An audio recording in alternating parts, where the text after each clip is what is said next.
What's up, guys? Thanks for checking into the channel. Today's topic is why are interest rates going up so much? Do you know the answer to that? If you want to know the answer to that, stay tuned and let's dive right in. So we're all watching the news, we're all watching the rates, they're going crazy. And why? Why are rates going up so quickly? Truth of the matter is there's a lot of speculation in the market and a lot of uncertainty. Jerome Powell, the Fed chairman, came out and he said that there's going to be 6 rate hikes throughout the year, in addition to the rate hike that already took place. So that means that it's extremely logical to believe that no matter where rates are today, they will be much higher by the end of the year.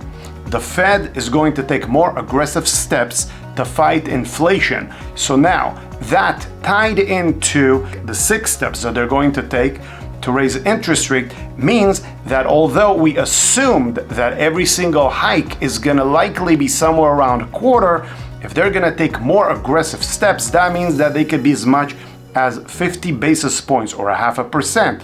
So you multiply that times 6 and you increase the prime rate or the Fed fund rate by 3%.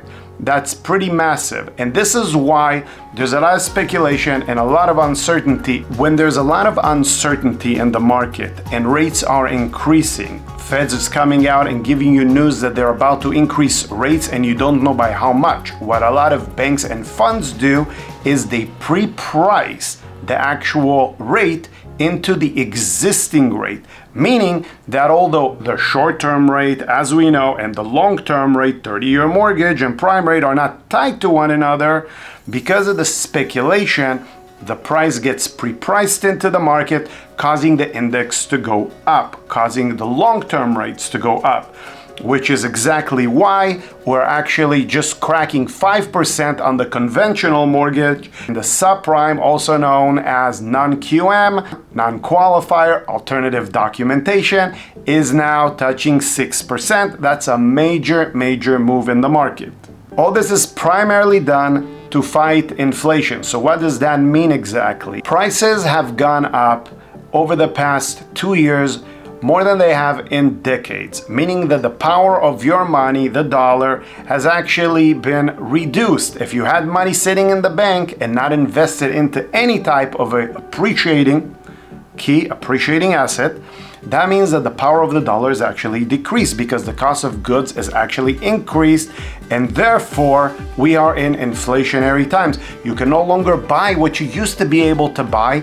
Now it's costing you more money. So what the Fed is trying to do, the Fed is trying to slow down the inflation by raising the cost of capital. Remember, over the past several years at least, the cost of capital has been very cheap, which means it was very cheap to borrow, it was very cheap to buy.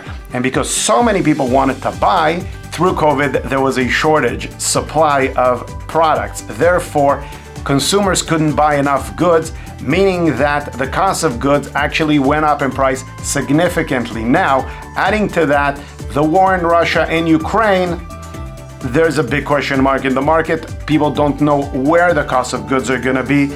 People don't know where the rates are going to be. Also not knowing how much of a rate increase is going to come into play through the 6 steps of the Feds through the end of the year, meaning that now more than ever, rates are going to go up significantly. And here we are. So hopefully this explains to you, or better explains to you, why interest rates have gone up significantly.